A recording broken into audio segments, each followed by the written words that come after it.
All right, guys, welcome back to the DroneOn show. I'm Mike, and we have Cameron Hershberger with us today. We're going to talk to Cam about, is it okay if I say Cam? You can say Cam.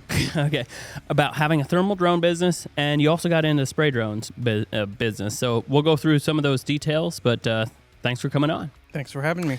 No problem. So you approached me, was it the first time at Mount Hope show? Probably not. Maybe the second year. Yeah, that was last year, I believe. Oh, okay, was it just last year? So, yeah. For some reason, I was thinking you've been into this a lot longer because doggone it, you're killing it. That I talked to you. It's been 3 years that I've been doing the thermal thing. Okay. Only a year in the ag business. So. Okay, yep. So the thermal, you've been doing it for 3 years, and according to what I've been hearing, you've been freaking killing it out there. It's honestly been overwhelming. I did not imagine it was going to go like this. It's been amazing. That's crazy. So just give us a little bit of backstory. Where you're from, kind of. You're originally from this area, but I also think you did mission work, or were you in Brazil? Belize. Belize, okay. So I grew up here in this town, Winesburg, and grew up here. Now live about half an hour away. My wife is from Belize, so that's why I lived down there for a little bit. Okay. Get her green card and paperwork sorted out. We were down there for quite a while. So you started dating your wife while she was still in Belize? She was actually going to a Bible college in Indiana. So it made it very convenient. Okay. I could just drive over there and stuff. But yeah, that's how you would have met her, is through that Bible college. So my uncle moved down, my cousin got married, and I went down for the wedding, and that's how I met her. Oh, nice. Yeah, because I remember you and I talking about that about Belize, and you at one point originally you were thinking trying to get this technology down there. That's still the dream. Yeah. Oh, it is. Okay. Nice. So we'll want to get into that at some point. Yeah. In the podcast. It's very untapped. No way. It's a small country, but there's a lot of potential, a lot of farming down there too. Huh. Okay. Yeah, we'll touch on that. So you bought a thermal drone.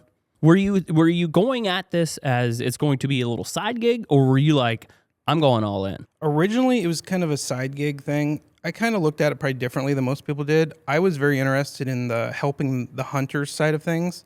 So I was actually looking at getting a dog, which I'm not a huge dog person, and then I started seeing your videos with thermal drones. I'm like, hey, that makes perfect sense, right? I can evenings help people. I had another full-time job I was doing, but found out very quick having a full-time job and then trying to do that on the side is not as easy as that. Yeah, because oftentimes when somebody calls you, they want it done. They want it done now. If you can't come now, they're calling the next guy. Yeah. Yep. So I did that, tried to juggle both, and then before last season, I actually just quit my full-time job, and this is what I do now. Jeez, and it's been that's wild. Good decision. Are you a deer hunter yourself? Like, do you spend a lot of time in the woods? That's my passion, is hunting. I love going like Western hunting, and I'm planning another trip to Alaska. Like, I just love adventure and hunting, fishing. Alaska. What are you going to hunt in Alaska? Hopefully caribou. That's the next thing on the list. Like with rifle or bow, or we're gonna try with bow, and then if we can't, depends how it goes. Pick up then the rifle, reach out there a little bit farther. Yeah, once we give up. So, question: do you need a cameraman for this Alaska hunt? Is this asking. cameraman free? No. Wow. But we might be able to handle real it. cheap. Real cheap. Yep. Oh, that'd be cool. Okay, so how do you have time to hunt here in Ohio when you're doing recoveries? Like crazy? I don't. That's a good question. Okay. And it's kind of frustrating. Not frustrating, because I love helping people. Like, I have almost just as much fun going out and finding someone's deer as I do hunting. Yeah. But I get to hunt when the hunting's bad. So this time of the year, it slows down. The deer pressured. Yeah. That's when I get to hunt. I mean, fortunately, I shot my buck this year. Oh, you did? Nice. So I get to go out here and there, but often it's trying to take phone calls on the tree stand and try to not talk loud and have to get out of the stand. Yeah. But that's part of the job. Yeah, I just put a video out of me getting called off the stand to go do a recovery. It's like, it's something that if you're going to do this type of business, it's probably going to happen. Yeah. And if you're not willing to get off your stand to go help somebody, you probably won't make it really big. There's definitely going to be guys that are doing thermal drone businesses that are just really, really a side gig thing. But like, how many have you found this year? I need to check my phone. I believe 111 is where we're at. That is nuts. To think how many thermal drone pilots are in our area. What are you doing differently to get all those jobs? That's a good question because I don't feel like I've been, like you see all these advertisements and people pushing it, which is a good thing. One thing that helped is your guys' map subscription, which if any of you guys are listening, that's a good thing to get on. But I think customer service, I mean, that's the biggest thing. So I don't have a side job. I can show up. I can spend 4 hours with a customer until they're content or satisfied or we move 3 times. Or somebody doing it as a side job, they got to get home and get to bed because they got to get up early in the morning. Yeah, I'm going to speak into that.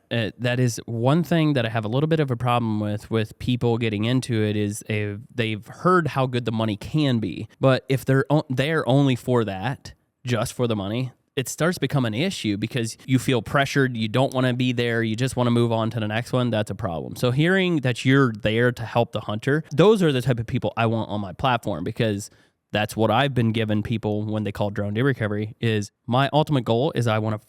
It just frustrates the crap out of me if it can't find your deer. So I'm there to find your deer. And of course, the money is like a bonus if I end up finding them. So yeah, you can't do it for free, obviously. Yeah. Like I have to make a little bit of money to pay for my gear, my gas, and my time. But I lay at bed at night thinking about deer I couldn't find. Like that's how much it bothers me. Like 100%. And normally I'll get a text a week later or a couple days later, hey, he's back on trail camera. I'm like, okay, good. Like it makes me feel better. Yeah. So do you have children?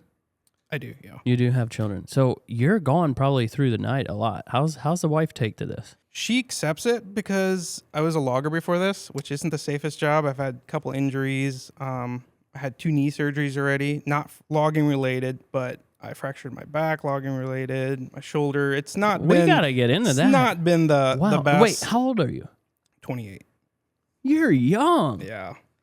So it was kind of one of those things is like I saw where this was going to, and I was like, I need to find something that's a little easier on my body. And yeah, it's kind of like me and being an arborist. Like climbing trees is one of those things. Like it's not if you get hurt, it's when and how bad. Exactly. How did you get into it? Is it a family thing or the logging? Yeah.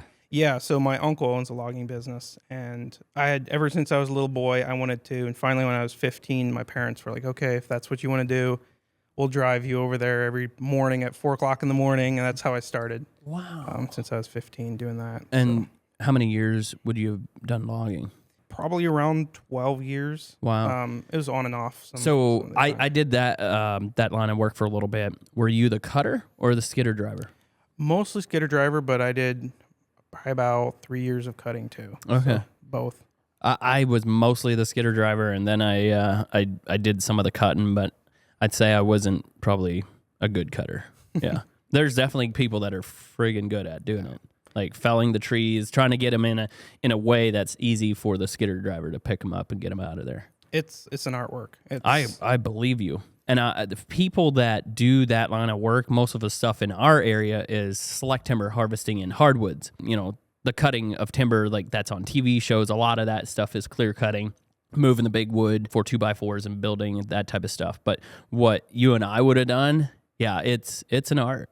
There's no doubt about that. And here it was a couple weeks ago, my uncle called me. He's like, "Hey, can you fill in for a day? I got something going on." So I was like, "Sure, I'll fill in." Well, that day, I watched the cutter break his leg. So then I was like, yeah, you know what? This drone thing is just a little safer than What being happened? out there. He was topping a tree, and there's pressure on the limb, and it didn't really look like it and just snapped back. I know, it's so fast too. Like, dude, you and I could probably sit here and tell stories every day of something that was really a close call in timber harvesting. There's literally not a day that I feel like I went to the woods and that wasn't something that almost tried to either kill me or run me over or smack me in the face. There's this one time I was cutting this dead tree, and I'm cutting it, and my brother's on the skidder, and he bumped a tree that bumped the tree that I was cutting, and just a little bit, and the top broke off, like a little section of the dead thing, and it whacked me on the top of my helmet. I'm like dazed, trying to figure out like what just happened. It's like those types of things, getting out of the skidder. And it's regular. Yeah, it's just...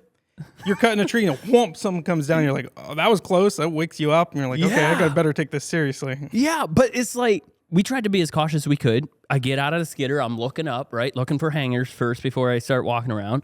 I thought I looked everywhere. And then here comes a random one, like you're saying. Whoom, comes back down. Yeah, so we need people that cut trees. But I'm glad I don't do it. Yeah, me neither. Especially this weather right now. I'm sitting at home drinking a coffee during the day, looking out like, man, that must suck out there. Yeah, that's true. So you did approximately this season 100 and some. How many did you do last season? Just over 100. Gee, 104. that is wild. So you're on the Drone Deer Recovery Pilot Locator map. What else type of marketing do you do? Honestly, not much. I mean, I have a Facebook page, but I'm not super active on it. It's mostly word of mouth. Okay. Since I am a hunter, I'm very integrated in the hunting community. That helps a lot. And it's pretty much been, if you show up, do a good job, whether the deer's dead or live, no matter what happens, the customer's satisfied, happy with the price, you go home, that's who he's calling next time. Yeah. Or if his buddy hits a deer, hey, Yeah. I know this guy. Like, I rarely get calls that it's someone that doesn't know me. Yeah. Or that doesn't have a buddy that That's so is a deer. cool. So I think customer satisfaction is like huge. Yeah. And you showing up like every time, not giving it an option to call somebody else is Yeah. probably a They big call, factor hey, too. how long is it? 20 minutes, half an Yeah. hour, an Yeah. hour. Like, Yeah. I drop what I'm doing if I can and go. Yeah. So if somebody's going to try to make this, take the pointers that these guys are giving you. It's like, if you want to make it really successful, there's going to be a lot of sacrifices from, if you're married, your wife, going out, running through the night, that type of stuff. You're running the Matri 30T. Yeah. With the JZT 60 light. Mhm. You had some issues. You called me one night. You're like, this thing's not working. What ended up being the issue? Do you know? I'm honestly not sure. So actually, somebody on your team sent it in for repair. It just quit working. Guy had hit a big buck Of in the course, always. shoulder. Oh. And so I knew I wasn't looking for a dead deer, but you can't really, you still got to go look. Gotta And go this look. light quit working 20 minutes into the search. And I'd kind of searched the main area, and the customer was pretty upset. So I actually called Dennis because he was the He was closest one upset around. at you at your equipment. Yeah. fit? I'm like, this is an expensive light. I didn't want it to break. Like, Yeah, like So I was like, you know what? I'm going to call Dennis. And I didn't make any profit off this call. Give all the money to Dennis just for customer satisfaction. Mm-hmm. He looked for another, I don't know how long. I left after about an hour. And I think he moved locations and kept looking. never I- found him. Never found him. But it was a long time after the shot. And he knew it was shoulder, didn't get any penetration. And I'm sure you know just as well as I do, shoulder shot deer, they like picking a straight line and leaving. Yeah. Yeah. And- it's like, dude, they walk 1 mile per hour, and a deer walks faster than a mile per hour. They got 4 legs. We got 2. Right. Yeah. Good point. Good point. And I ended up texting the guy like, hey, we can't locate your deer. Like, if anything, an update, let me know. He never responded. Oh, yeah. So he was a little disgruntled. A little salty, I think. But Yeah, You- well. you run into that in any business, right? You just got to Exactly. deal with it and move on. Yeah, exactly. How long after the shot did he call you guys out? Like, is this 2 days after? No, Type no. thing? No. It was probably 6-7 hours or something like that. Okay, so you still had a decent window. Yeah, But yeah. you know, As far for as the- thermals, for it was what- still for what good. the shot was. We didn't mess up. It wasn't was- like he was messing around and had somebody else out, or Yeah. That being said, how many of those did you have this year where I had a thermal drone guy out already, and I'd like for you to look for him? A lot. Yeah, a surprising amount. I always joke that, especially on the ag side, but even the drone side, like other companies have given me more business than they probably realize. Like they show up, they want to collect their money, look Yeah. for 20 minutes and leave. Yeah, And that sucks. even if the deer isn't dead right there, that's the customer they feel ripped off, right? Mm-hmm. You got to spend time with the customer, Yep. search wherever they want searched, and yeah, till they're content. Like, customer's always right. Yeah. So how many would you have found that somebody else didn't find? Numbers wise, I honestly didn't keep track of that. Okay. Because for me, like, I got called, I was getting so frustrated toward the end of the busy season there in November. I was just getting so frustrated of being called out after being the second guy or the third drone guy to come and look. And it's like, if somebody usually spends an hour to 2 hours and they don't find the deer, and then you call me, the chances of me finding the deer are also pretty slim. Yeah. But if it's a 20-minute flight or a 15-minute flight, yeah, there's a chance that I'm going to find your deer. So I didn't know if you had that number. I was called out at least 10 times, and I ended up finding the deer 5 times. I wasn't sure. One number that surprises me, and I'm not saying this to brag, but how good thermal drones and how effective they are is out of, I don't know, 300 some searches I've done. There's one deer that I got a call back, and that was this year that I missed. Okay. And that was a deer that was a day after the shot, and it was in a pond. So it obviously cooled off, and only part of the body was sticking out. It's frustrating because they flew over the pond. I remember looking at the drainage pipe. You know how those always heat up. Yeah. And I even looked at my recording. I looked at that pond. I just didn't see him. Do you think he was in there when you looked? I think so. Yeah. So do you think he sank and then came back up once the gas? I don't know. I looked at my thermal footage and he wasn't holding heat. Yeah, because I had one of those this year as well, where it's like me and Dennis both searched for 3 hours, and they're totally convinced this is where he was. And then he sent me a picture of where the buck died, and it was on a logging road. I instantly was able to go back to my screen recording, watch it back, roll it forward, watch it back. The deer was, with 1,000% certainty, the deer was not there when I looked on that logging path. It's not saying that he wasn't somewhere else in the search area, but he was definitely not dead there on that logging path. Yeah. There is definitely scenarios where the deer that you missed, maybe he was there, but it's not to say that he didn't wander into there later too. One thing I've realized about learning about deer is once you think you got it figured out, something happens where you don't. I'm so glad that guys like yourself are now coming and sharing your experience, because I was getting these questions all the time when drone deer was starting to take off, and I was on all these podcasts, and they'd ask me that question, like, are you finding gut shot deer near water? And it's like, dude, right now, I literally have no pattern. Yep. Yes, I have definitely found gut shot deer at water, but I've also found gut shot deer on top of a hill. Exactly. That's a big one. Everybody's like, well, there's a creek down here. I'm like, maybe we're going to look there for sure. Yeah, 100%. But I don't think there's a better chance near that water than there is on the side of that hill. Yeah, I think sharing these stories will probably make people question was said in the past before we had this technology to prove where the deer is either alive or dead. And that I would say the same thing is I literally have not found a pattern of where these deer are. So going off of that, what is something that has been debunked in your mind? Like something that was pretty standard within the industry. And since you've been using thermals, is there something that that you found to be untrue that you thought previously was? I guess one of the biggest things, I guess, that was an eye-opener for me, and I think most people don't realize, is how far deer travel. Yeah. Like, it is insane where one evening I was at my uncle's place looking for a wounded deer, and we watched a deer walk for close to 3 miles late season, and he passed like an estimated 7 different corn piles to go to a certain corn pile. Wow. And that's where he was traveling to, and he was on a mission. And that's late season. They're not supposed to be traveling that far. You know what I mean? Like, rut, Holy sure. Matt. But that's one thing that is blowing my mind. Yeah. Where I'll get a photo, or somebody will say they have a photo of a buck, and then I go and search. The deer's not there. Like, in an area where I won't miss the deer. Yeah. That's a huge one. It's just how much they travel. Yeah, I would say that's so true. Madison was actually saying that on the last podcast. It's just how far they go. For sure. Well, he said he feels like they go even further in the gun, because in gun season. So if they get shot at or something like that, it seems like they just go. I honestly haven't done that many gun recoveries where it's like in the gun season. Don't know why, but my phone hasn't rung that much on gun season calls.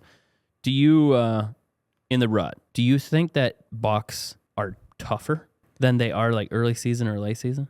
So as far as dying, I don't think there's a difference, but as far as how far they'll go, 100%. Like, it is night and day. It seems like you yell boot at a deer in early season, they'll run 100 yards and lay down to recover from it. Yeah, yeah. During the rut, if they can go, they're going to go. Yeah. It's the amount of times I've found a deer with an arrow sticking out of him or blood running out his side and he's chasing does like 3 hours after the shot would blow your mind. And the hunters are like, there's no way that's my deer. And I'm like, well, who else shot a deer, the same deer? Yeah. He's out there chasing does. Like, he's fine. That's crazy. What's the most amount of calls that you've done in a day? But it's usually not in a day. It's like, I had a crazy day this year. I woke up at 5 o'clock in the morning and I got home at around 2:30 at night. And that was 11 calls in a day. Was it overcast or were you doing them in? It was raining. Wow, those are fun. It was just one to the next as fast as I could go. I'd get calls between it. It was wild. Yeah. And most of your area, you don't have to tell us town, but it would be like west of my area toward, would it be central Ohio? More central-ish. More. Still northeast, but Mostly woods or corn over there? a mixture. Uh-huh. It's a little hillier than it is here. Okay. Some of that area. But what was interesting is all those calls were like in a 20-minute area, which is, you know how unusual that is. It's usually one direction then the other, and this was all on a pile. Actually, I did 2 searches from the same location for 2 different people that didn't know each other. No. It was one of those days the bucks were moving, and it was just as fast as I could go. Sounds like you need a camera guy. Yeah. Or just a 360. Put that thing up. Just let it run. Yeah. We tried that this year, but honestly, it's a little hard to keep the footage organized because if you don't organize which buck is what, the editors get all this stuff, and it's like, wait, that's not even the deer that I'm talking about. Yeah. But the editors just put it together. Well, that's like my controller was so full of screen recordings, I quit screen recording. And then I'd run across something super cool, didn't have room, had to try to delete something, and so I finally wiped it again. So now we're recording. So speaking of screen recording, do you screen record to protect yourself, or are you screen recording just because you want to see the cool? Both. Yeah. Because you see some crazy things. I've had encounters with police and give us some wild stories because I've shared the story. I never told people who the operator was, but I sent you, I think it was 2 years ago, I sent you a lead, and then you later told me what type of encounter you had. I mean, that's the worst. That had to be the craziest one. So I don't know if I followed up with you on what happened with that deer then. So start from start from the beginning so they know what we're talking about. So it was during the rut last year. I was having a good day, and I just wanted to do more. I was going crazy. So I text Madison. I'm like, hey, like, you got any more? Like, I want to keep rolling. He's like, oh, well, Mike might have some. You sent me a call. Go up, find the deer pretty quickly, big buck, and he's got shot, laying in a creek, and looked like he was going to die. Yeah. And this guy's all worked up and stuff, and he's like, hey, here's $1,000. Turn your light on. I'm going to grab the rifle and go shoot him. Holy smokes. And I literally got shivers. I'm like, no, this is not happening. Like, I literally brought my drone back, landed it, and I told him, I'm not part of this. Like, what you do when I'm gone, I do this for a living. I'm out of here. Like, I don't want to be a part of this. And I recorded the whole thing. And I recorded him saying that too. And then afterwards, I talked to his buddies. I'm like, don't let him do this. Like, this is going to end badly. Like, yeah. So they called me later that night. Hey, we talked him into wait until the morning. Do you want to come out in the morning again? So I actually went out the next morning. He's laying in the same bed dead. Nice. So, yeah. I did not know that ending. I was just like, I am so glad you got the flock out of there because that is the last thing you want to be involved with is something like that. And that's what people have an opinion on drones. Like, you shouldn't use drones and all this stuff. And I'm like, because people can use them for bad and scouting, and so can he use his gun for bad that he was going to go get. My exact point. I'm like, you can't blame the tool, blame the person. You're going to have bad people using good things for bad reasons. That's how it works. Sure, we need regulations. I believe there should be pretty strict regulations on some of this stuff because people are abusing it, but that doesn't mean you just ban it for everyone that are using it for good. Like the amount of deer out of those, 111 deer that I found this year, I don't know how many of those people walked within 20 yards of that deer and would have given up if I wouldn't have given out. That's how many wasted deer that would be laying out there rotting. Dude, it is pretty wild to think that there's states that don't, they say use all means necessary, but not this one. The state that's just pissing me off right now is Illinois. Like Really? they just came out and said you cannot look at a deer with a thermal drone anytime. Deer season, no deer season. Can't do it. How are they going to enforce that? I'm just looking at the sunset. That's what I'm saying. I was like, well, wait. What if I'm flying my airplane around and I see a deer out the window? Got to close your eyes. Yeah, that's my point. Yeah, so I brought that up with Madison. He was like, well, he's not the pusher. What you were saying, the first child. It's a firstborn thing. Yeah, firstborns follow the rules. Are you firstborn? Tell me what. You are. Tell me what I can do, what I can't do. And Mike, you are second youngest. Yeah. Well, no, I'm third. Well, I have 3 siblings. Yeah. It's my sister, my brother. They're older, and then I have a sister that is 11 and a half years younger than me. Yeah. But yeah. Yeah. Interesting. Anyhow, Illinois, if you're watching this, Talking about pushing boundaries. yeah, I'm going to push your boundaries because I'm going to come out there. I'm going to have a 25-acre lease, and I'm going to fly my drone looking for trespassers. And sure, I will see deer. Okay. Just close your eyes real quick. Keep going. Sorry. Well, speaking about drones, it seems drones freak people out. I don't know what it is. I maybe had the cops called on me like half a dozen times the entire time since I've been doing that, and 3 of those were in the same week. I was getting tired of it. Whoa. People see a drone flying around, make up some wild story. The one that stuck out to me the most this year was I was looking for this guy's deer in pretty flat ag country, and all of a sudden a car just tears in, blocks my trucking, gets out, cusses us out, and refuses to talk to us, and you could hear him on the phone with the cops. I just told the hunter, I'm like, let's just relax. We're not doing anything wrong. Yeah. I'm licensed. Let's just keep looking for the deer, and he'll do whatever he's doing. Yeah. Well, he showed up, and he told the cops that we were hovering low over his house, looking in the windows, seeing if his car was at home because we're going to rob his place. Like, okay, that's a crazy person. I had one happen like that too. Why do they always go with you're looking into the windows? And what was interesting is I had recorded the flight pattern. I didn't even fly over the guy's house. I was at like 400 feet the entire time. Like, that's why I screen record and stuff, because you're going to run into crazy people. They see a drone flying. They don't know why. They instantly go to the worst case scenario. It's like, you're not that interesting. I'm not looking at you. Yo, exactly. Like, dude, do what Cam is saying. Screen record. It is so easy to screen record. Like, I don't know if you use the shortcut, but you hit the back button and then record button, like boop, boop, it boom, instantly starts screen recording. It's so good. I cannot stress that enough. So did the cop come out and he was like, what are you doing? Yeah, he was annoyed at the guy. He's like, well, he's not doing anything wrong. What do you want me to do? And he's like, there's got to be a law. You can't just fly over people's property. It's like, oh, that's not how it works. Oh, okay, Cam. I try to be respectful. Let's talk about this. It's not a thing yet, so I don't want to make it a big thing. But there is new legislation proposed in the state of Ohio that would not allow drones to fly on anybody's property other than your own. How's that going to work? Yeah. Wow. Is there At there's what, no height? At what altitude? Anything. Any altitude. Anything.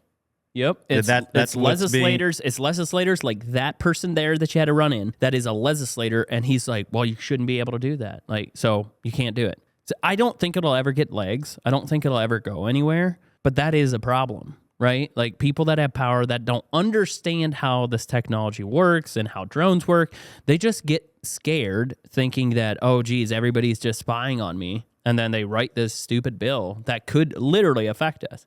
Yeah. Again, it doesn't have legs yet. It's just an initial write-up, but that is crazy. There's also another one that would give anybody with a shotgun, a legally possessed shotgun, to allow to shoot the drone out of the sky. Like just because it's flying over your place or your property. Wow. Yep. But right. the funny part was at a certain height, it was like the shotgun is legal to be able to shoot a drone out of the sky. But you have to legally own the shotgun. It says that right in that. Were you still there when he was saying it? Yeah. It is. So don't use an illegal shotgun to shoot the drone.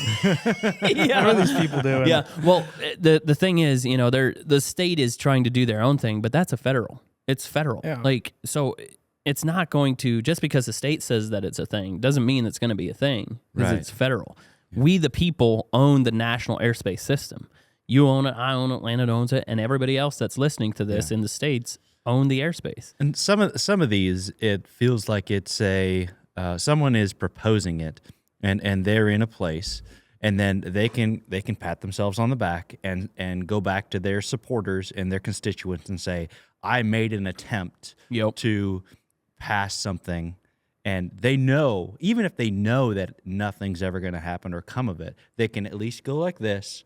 And this kind of goes along with the, going green and emissions and stuff like that. A lot of that stuff is, well, we tried, right? Even if they know that nothing's ever going to come of it, they can pat themselves on the back and kind of add it to their resume as a person in the legislature. Yeah. That's what I think some of that is. Yeah. Is posturing, and they can write it down. Well, we tried, but it got shot down. Yeah. I haven't talked about it much because I really don't want to ruffle feathers, because it's really not a thing. But it's like everything else. It starts off not being a thing, and then all of a sudden it becomes a thing. It's like the whole DJI ban that we're dealing with. I never thought that that's actually going to be a thing, but they got enough people talking in legislative power. It's doggone starting to look like it's tomorrow's the 23rd, they'll probably be put on the cover list. That doesn't mean that your M30T that you have and the 4TDs and the 4Ts will be allowed to have those things. But what about the M40T?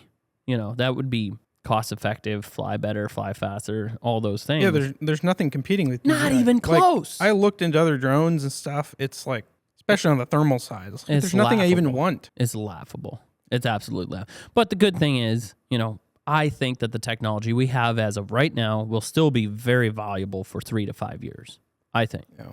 But we'll see. That was a cool story about the cops. What is the craziest, not craziest, but the most rewarding recovery that you would say that you've done? Most rewarding, all of them. But Yeah. no, I love ones with kids where the kids get excited and like that's like, so youth season, a couple of us guys team together and we do free searches for youth season. I seen that going on. And that's usually the highlight of my year because it's all just youth hunters. And a lot of times, unfortunately, the parents don't want to pay to have the kids deer shot. It might be a small buck or a doe or something. That's kind of why we do it, just to help the kids out. I really enjoy that. That's cool. One that I'll probably never forget is one evening I got a call from a guy. Hey, I just shot a deer. It ran away, didn't fall over. What do I do? I'm like, okay, like what happened? Like, did you hit it? Yeah, I'm pretty sure I hit it. It's I think it's a big buck. Like, okay, like you find the arrow? Yep. What color's the blood? Oh, it's red. I'm like, okay.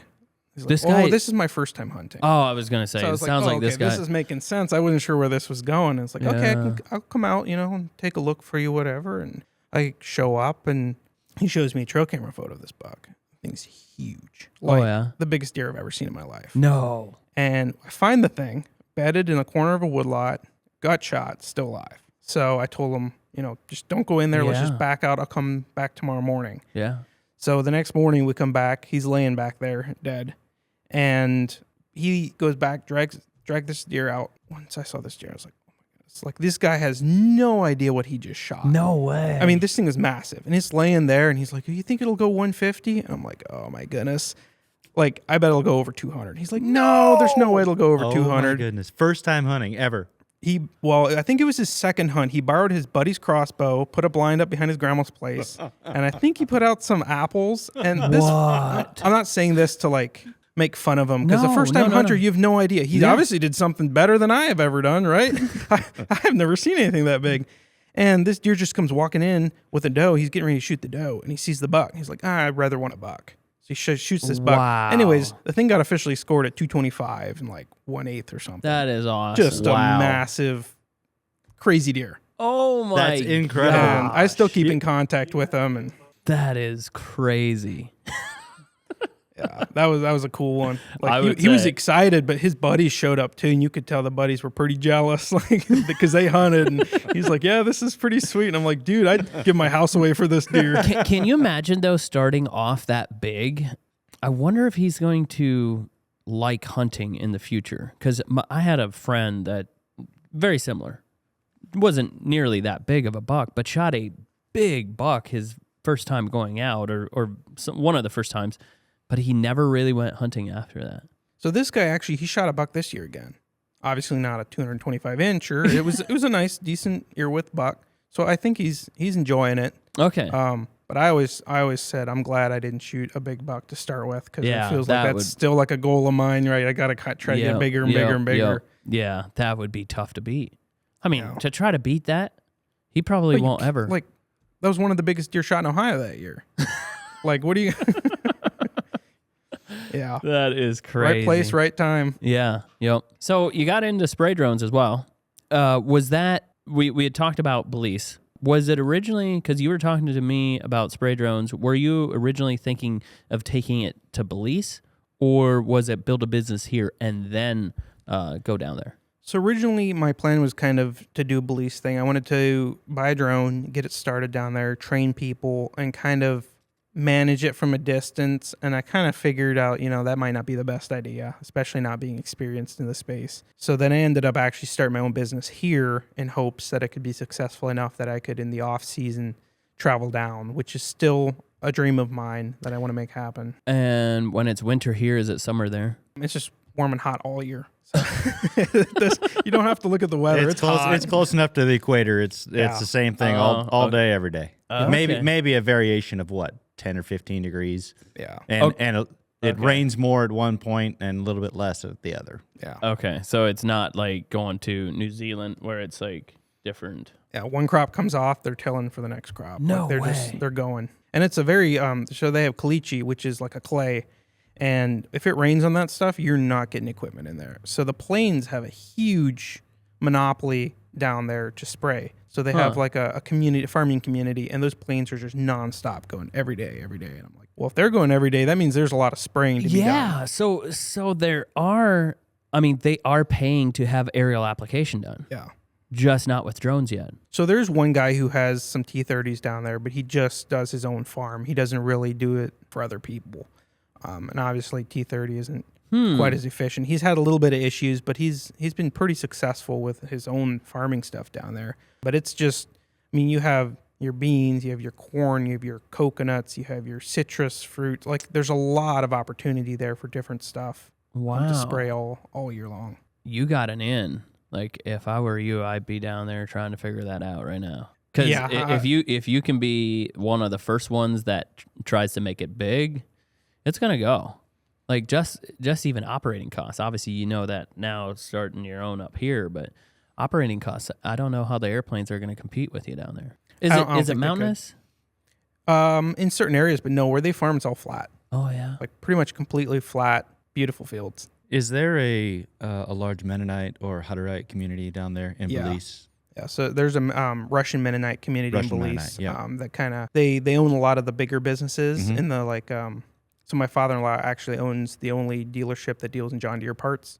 Okay. So they're connected with farmers already. Like it just seems it's screaming for me to do it. I just need to do it, right? And I've tried to convince 100%. Them to like. Maybe you just need to take me down there and we do it with each other. That sounds like fun. Holy man. Summer weather sounds good right now. Let's go. Yeah. But there's definitely so there's money there, right? They're buying tractors and stuff. Yeah. Yep. So that wouldn't be the hurdle. I wonder what the it is. You can't make near as much as you do here, but also like what you have to pay workers and all that stuff is a lot lower cost too. And then you don't have competition. Now, you know how it is. It's the same as here where we're at. Somebody makes money doing something. Everybody wants to jump into it. But I think if you would show the farmers that it works, I see no reason. Like I know people that have ground rigs down there and they're going nonstop. Wow. What kind of crops are we talking about here? What Well, are the he top just three? he just named them off. Like corns, bean, sugar cane, coconut, citrus, quite a variety of different stuff.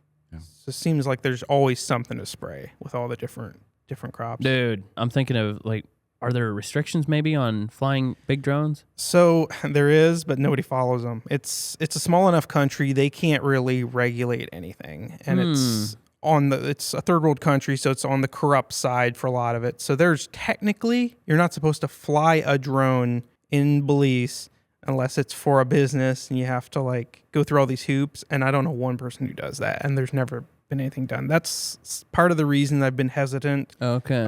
Probably should contact someone in the government and see what the stipulations are. Sometimes it's easier to ask for forgiveness than it is permission. Well, I don't think they would care, honestly. Yeah.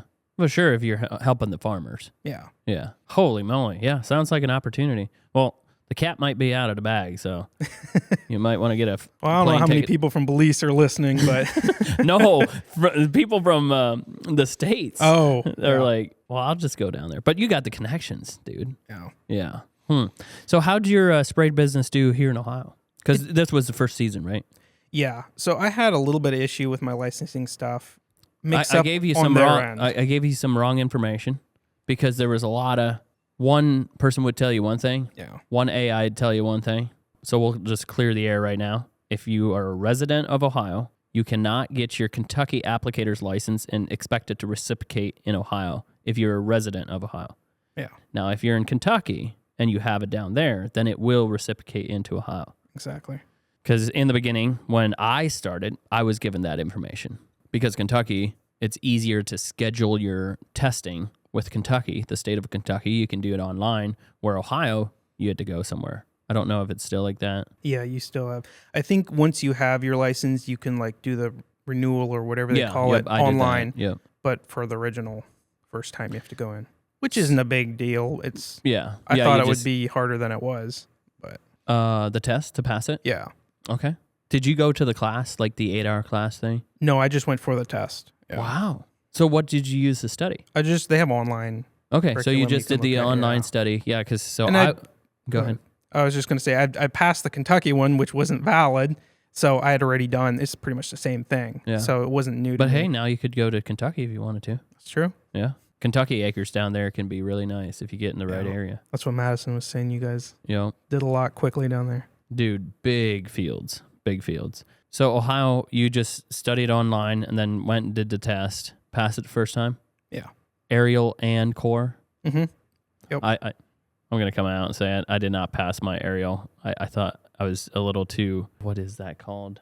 Not cocky, but some people say Confident. Confident. Yep, that's it. Yep, I was a little too confident and didn't read out the question properly. Because they're They got you with the trick ones. Yeah, the trick Yep. ones. Yep, they got me with the trick ones. So I went back a couple weeks later and passed that. So your Part 137, did you have somebody help you with that process? I did, yeah. Yep. Okay. Which that's where there was some mix up. So the N number wasn't correctly registered because they lost the invoice. You have to send the invoice for the drone. They lost it. So they gave me an N number, and then when I went to use the N number, it said the N number wasn't valid. So anyways, it was a big mix up, and I didn't get to spray until halfway through the season or end of the season. So I only ended up doing a couple thousand acres. Okay. Was that acres that you lined up, or was that other applicators in the area that asked you for help? So originally a guy, my buddy Jay from Maverick Drones, he'd reached out that he has a little more than he can do because he has another business he works on. And through that, I ended up getting partnered with a co-op towards the end of the year. So this season should be really good. Nice. They have a lot of work to do. Is that in your area, or do you have to drive out of your area where you live currently? It's a lot of driving. I mean, I have local farmers. It's picking up locally, but I do drive. A lot of times they try to find, 500 acres, whatever, in the same location, and then I'll drive. Maybe it might be 2-3 hours and bust it out and then drive back home. Yeah. So there was long days and small, miserable fields. But Are you flying one drone or two drones? just one drone right now. T50? Yeah. So have you seen the T100? I've seen them. I haven't flown Do them. you think that's something that you would upgrade to? Possibly. If I can get bigger, nicer fields, for sure. Yeah. What I'm struggling with is I'm getting these small, ugly fields and stuff where I don't know how much it would help. But if I, grow, definitely. Yeah. If I upgrade. Yeah. And you're running it off of a trailer or off of a pickup truck? Off a trailer. Yeah. Yeah. I designed my own trailer, and it was based off of your trailer. It doesn't look near as nice. Yeah. You were budgeting. You were trying to keep it under a certain price. I was trying to get into everything debt-free. So I knew if I did that, I wasn't pressured to just, lose everything or whatever. So I tried doing that, and that's why it's been a little slower. I'm not having the best stuff, but as you know, after your first year of spraying, you have tons of ideas for the next season. You want to do things differently. So I'm very excited. I think it'll go great. Sweet. That is good to hear. What was the biggest challenge of starting a spray drone business? Probably regulations. Yeah. Honestly, it was confusing, takes time, your insurance and stuff. But once that was figured out, I mean, you need to know what you're doing, but the drones are so streamlined and the programs and stuff you use that it wasn't that hard. If I can figure it out, anyone can figure it out. Yeah. Yeah, I would say that was the biggest thing when I started a spray drone business. Like I started finding out, I was trying to do it all on my own, like all the licensing, the N numbers, and how to file, and you can't do it online. You got to send paperwork in. It was like getting to the point where it's like, screw this. Like, this is not worth it. Like, that's literally how it felt because it was that much. But now, there's companies out there. New Ag, we help you guys with that process. It's like, because of how complicated it can be, is making it easy. That was the biggest goal, is trying to make it easy for guys like yourself that are coming in. It's an easy all-in-one type of thing.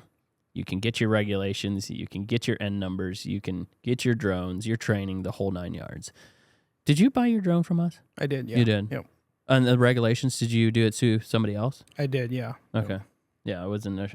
I did mine originally with somebody else, and I did not like how that went because the communication was not that great. That was my experience exactly, and they gave me wrong information. That's why it took so long. It took me it was just over a year. Oh, to get a lot of my stuff. And partially it was because they messed it up. So I would highly advise get someone who knows what they're doing, that's reputable, and yeah. get it done right. Trying to do it cheap didn't end well for me because I lost a lot on a lot of work I could have been doing, sitting at home twiddling my thumbs. Oh no, shoot. Yeah. Do you think you'll get into like the food plot thing? Like people talk about that, right? Like getting into that niche type of market, spraying. I've done a little bit of it. I feel like you have to have a different setup to be efficient. You don't have to, but a lot of those food plots are back in. You know, you can't drive your whole rig back to them very easily. I think you'd want like a rig to put on your truck, like better your truck, so you can drive back and get into places. Maybe have a UTV or something, and maybe even a smaller drone. I don't know. I mean, T50 is fine. I don't know if I'd use a bigger drone than that. But the problem is a lot of people don't want to pay what it would cost to come out and do a little acreage. But the ones I have done have been big acreage, with big food plots, and they've turned out very well. Nice. A lot of cover crops. It was huge for food plots. Yeah, we did quite a bit of cover crop, usually over corn. They wanted something green when they picked the corn off of there. So what's a goal of yourself with or for your company in the spray drone side of it? I guess my goal is just to see how this season goes. I want to grind. Like I don't know. I'm just hungry. I just want to go all day, all night, and try to grow.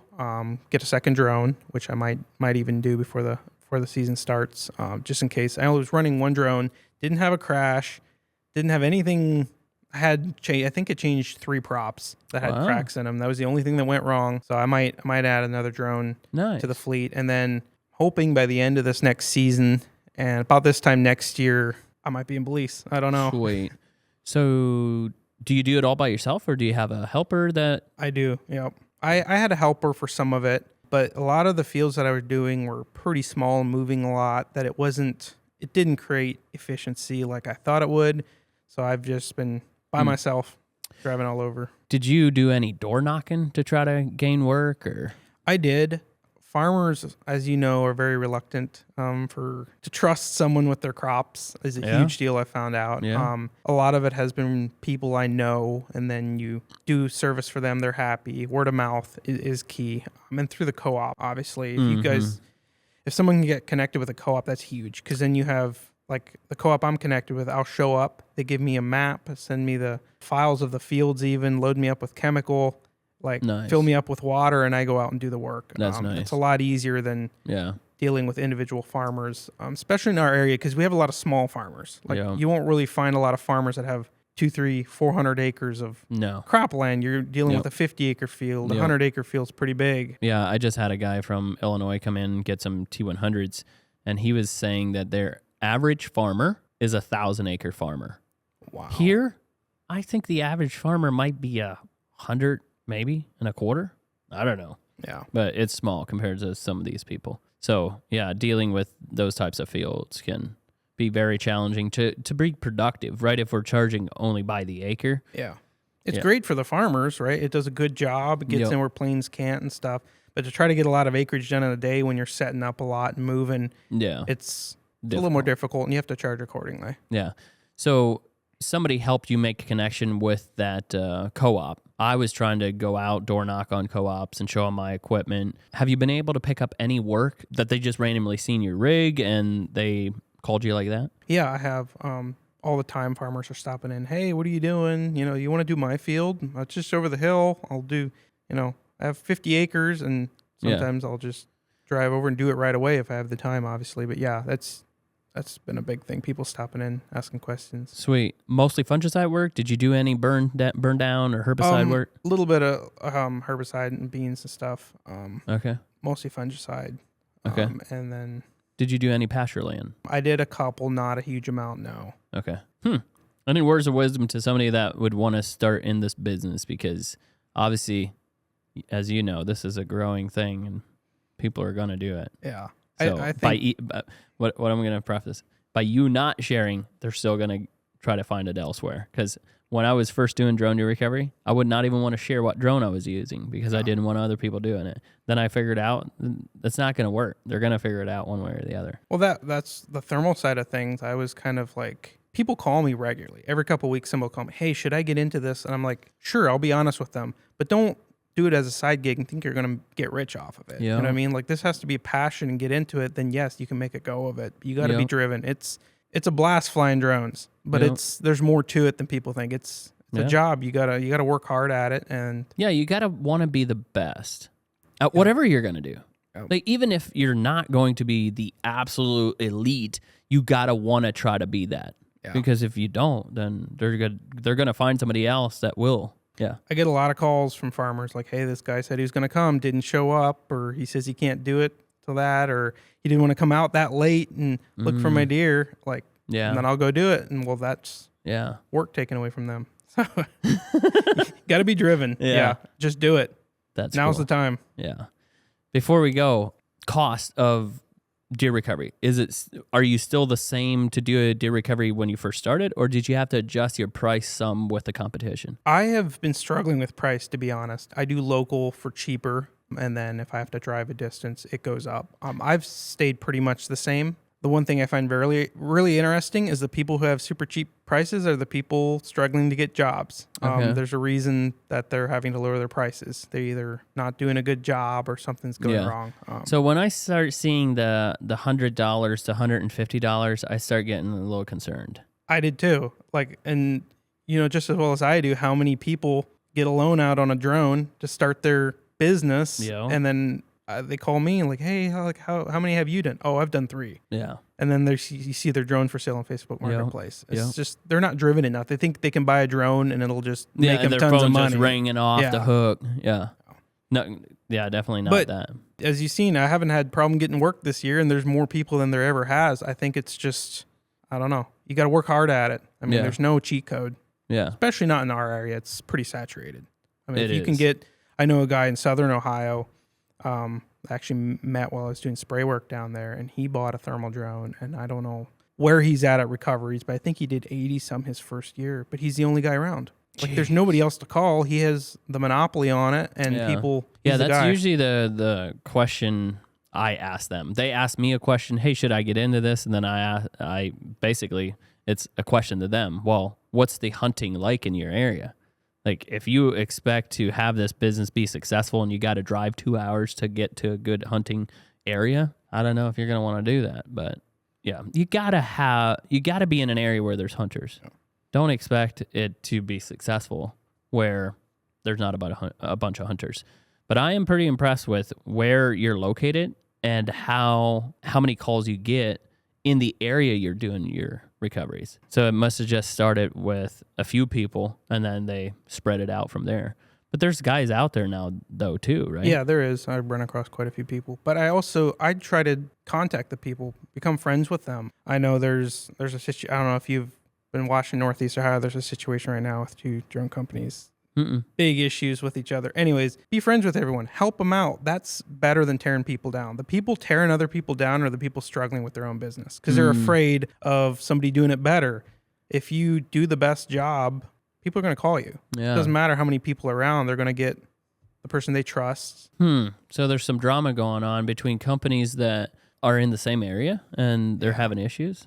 Do you know anything about it, Landon? I don't want to get into it because one of them's my friend, and I don't want to be biased. But I would say I probably don't have time to know what's up. Well, a lot of the drama side of things is on the pet side. Oh, because people get emotional, and there's lost pets, and that's where you get into the more interesting people. Speaking about pets, didn't you do a ton of that too? Like, I did quite a bit, yeah.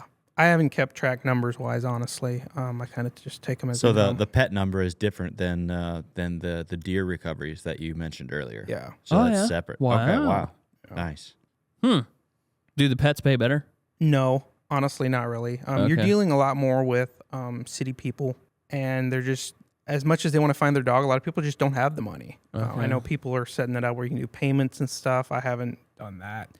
Payment plans. Yeah, payment plans for pet recoveries is huge right now. Yeah. So you're dealing with a client that is more emotionally attached, and you don't know the behavior of the animal that they've lost. So it's more challenging in a more challenging urban environment, and someone that is more emotionally invested than most deer hunters that you're going to be dealing with. So it's a tough grind. Plus, you're saying that they don't have the money often to be able to pay?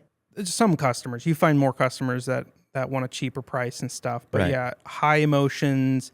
And it's also like one funny story real quick is I was looking for a cat, right? And they're crying. Their cat's missing, right?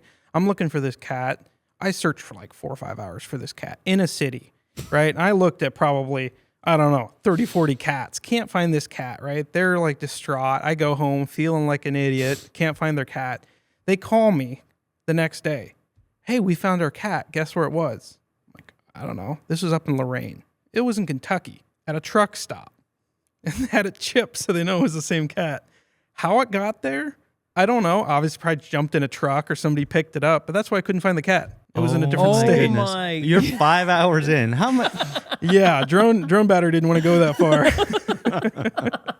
So you run into a lot of unknowns with pet stuff, like people picking up the dog and you're looking for it. It's not even out there anymore, or the dog is 6 miles away already. Like it's a lot more to it. It's just something I didn't get into. I did some pets early in drone deer and made some videos on it, but it was just not a passion of mine. Like to stand there and fly. I like flying, but I can't say that I like flying looking for pets. It's very high emotions. Like when you find them, it's amazing feeling, right? People are high-fiving, hugging, crying, like you just saved an animal's life, right? But then when you don't, you go home, you know they're sad, they're disappointed. It's very high highs and very low lows. Yeah. Then when you go to deer side, it's like, oh, this is easy. This deer's huge. I can't miss him. Yeah. Huh. You could do pet recoveries up until a certain time in the summer, but trying to find a pet in a thick canopy is almost impossible. Yeah. I'm transparent with people. I tell them, hey, not a good chance if he's in the woods that I'll find him, but I can come try. And a lot of people are like, sure, if there's a chance, I want you to come. Wow. And I've gotten, I wouldn't say good, I've gotten very lucky sometimes where you're I'm flying okay with along being and there's lucky. a miniature poodle in the middle of a cornfield. Like, yes, found him. That is cool. Doggone. Huh. Any other cool things you'd want to share? Actually, how do people get a hold of you? I have a Facebook page, Cam's Drone Service. My phone number's on there. They can Cam's. message me, text me, call me. If you So you Google do that, I have a go, you do website. go by Cam. So when I was saying Cam, that's okay. Yeah, that's okay. That's my business name, so it better be. Yeah. But Cam's Drone Service on Facebook. Do you post regularly? I've been slacking. I'm trying to post more. I've honestly been so busy this season. It's hard for me to. That is so. You know how it is with so cool. much footage and photos and stuff. Yeah. I get behind on things, but That is so trying to be cool. more active. Here's a question, actually. Now that I just thought about it. People have been getting scammed by taking prepayment. You don't do any of that? Nope, no prepayment. Okay. And it's unfortunate. I've been halfway to do searches. Nope, we found them, or a dog came back and stuff. And then some people offer to pay a little bit for gas. But that's just part of it. Turn around and go back home. Yeah. But no, I don't. I highly advise if people are going to hire a thermal drone person to do the research. There's a lot of scams, just like anything nowadays. Yeah. A lot of scams. It's going on. mind-blowing to think that this scam wasn't a thing until thermal drones became good enough and drone deer recovery got the views. Literally, scam artists came up with the new, and like you're saying, the emotions on the pet, it's way worse than pets. Like people getting scammed in pets. I did one where actually I felt so bad for the lady. She got a loan, paid $1,200 for this so-called expert thermal drone guy to come out. Never showed up. It was a scam. She called me crying. And I was like, I just didn't have the heart to like charge her. So we went out and didn't find the dog the first time. They called back. There was a sighting 3 miles away. Came back and ended up finding the dog. Oh, you go. So it was happy ending. Holy moly. But it's, I can't believe Screw people do you, that. the scam guys. That's Screw an you. incredible amount of money, but that also speaks to the amount of attachment that these owners have to their pets. So it can be very rewarding in your, high, low lows. But that's why It's the scam artists figured that out. That's why it works, right? Yeah. Exactly. They get them all worked. Hey, I'll for sure find your dog. Like, just pay me and I'll find it for you. And they're like, well, sure, I want to find my dog. Here's the money. Oh my god. Then gone. Well, I'm glad you found it for him. Holy moly. I never had that happen, but didn't do many recoveries for pets. Just wasn't my cup of tea. But You have to be into pets big time. It's high stress. do you have pets? Well, I don't right now, no. So why are you into it? Honestly, it was kind of an opportunity thing. Kind of happened by accident. Somebody called me and I got into it. Okay. And now they know I do it and their neighbor loses one. I do a lot more local than I do driving far distance. I have friends in other parts of Ohio that I'll give them to. But if I have time, I definitely do pets. How many hours you got on your thermal drone? I was just thinking about that on the way here. I have not checked recently. I don't know. Do you still have your original drone? I do, yes. Oh. I have. So you never flew it into a tree? 2 props on the thing is the only thing I've done. And that was because my hand. Don't stick your hand into a prop. In case anybody's wondering, it doesn't feel good. Wait, you're not one of those guys. We talk about those guys. Yeah, I know. You weren't trying to change the battery out. I found the deer, though. That's the most important thing. Okay. No, we found a deer, and we were in a CRP field, and I tried to land it. There's no way you tried catching him a tree 30T. And I forgot to turn off the obstacle sensing, and the thing freaked out and whacked. Yeah. There was blood everywhere. I could see the bone in my thumb. I bet you could. And I flew the drone back to the truck with no props on the top. Like there was like that much props sticking out the one side, and the thing flew back to the truck fine. I didn't notice it till I landed. Because your hand decimated the props? Yeah. Oh my god! You could blood trail me. That's an embarrassing one, but I never did it again. I did not know that. Yeah. That is crazy. Did you take a photo? I think I have a photo somewhere. Yeah. Did you have we might not put it on the podcast, but I want to see it. Did you have was to go in a get Walmart stitches? parking lot doing surgery on myself? No, I bandaged it up and it healed really good actually. Because it's mostly like flesh, like you could see the bone right here on my knuckle, but it didn't really do any long-term damage. Guy. Yeah, it worked out. A little sore still, but jeez, I had a guy send me a picture. He tried swapping the battery while it was flying. ooh, Like if you look at that, that doesn't even work. Like yeah.